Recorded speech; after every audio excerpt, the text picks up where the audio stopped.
दस्तबरदार हो गए हैं। इंट्रा पार्टी इलेक्शन में नए नाम का खुद फैसला करेंगे। पीटीआई का नया सरबराह कौन होगा, ये फैसला जुमे को हो जाएगा। बोल न्यूज के नुमाइंदा आलिजा हमारे साथ हैं, उनसे हम डिटेल्स लेंगे इस खबर की। जी आलिजा। जी बिल्कुल, चेयरमैन पीटीआई के वकील शेर अफजल मरवत ने अब से कुछ देर पहले ऐलान किया है। उनके मुताबिक chairman Tehreek-e Insaf Imran Khan party chairmanship से दस्तबरदार हो चुके हैं और इंट्रा पार्टी इलेक्शन में नए नाम का ऐलान वो खुद करेंगे। इस हवाले से उन्होंने कोर कमेटी को पैगाम भी पहुंचा दिया है और इंट्रा पार्टी में इंतखाबात दूसरा रुकन बतौर चेयरमैन मुंतखब किया जाएगा। ज़राए ने यह बताया कि तहरीक इंसाफ पार्टी चेयरमैन और नायब चेयरमैन और तंजीमी अहदों पर इंतखाबात होंगे। चेयरमैन पीटीआई पार्टी के तंजीमी अमूर और फैसलों की तौसीक खुद करेंगे।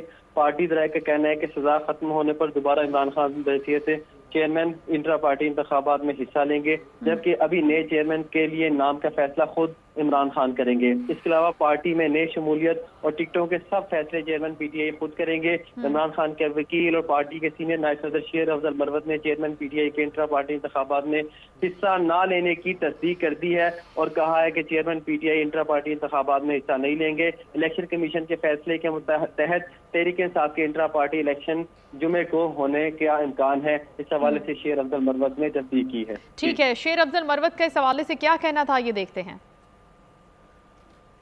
पाकिस्तान तहरीक इंसाफ और पूरे मुल्क को ये बताना चाहता हूँ कि इस दफ़ा कानूनी कदगन की वजह से, खान साहब की तोशाखाना केस में फैसले की वजह से और उनकी डिस्क्वालिफिकेशन के पेश नज़र आईनी कानूनी तौर पे वो पार्टी के ऑफिस के चेयरमैन का इलेक्शन नहीं लड़ सकते हैं।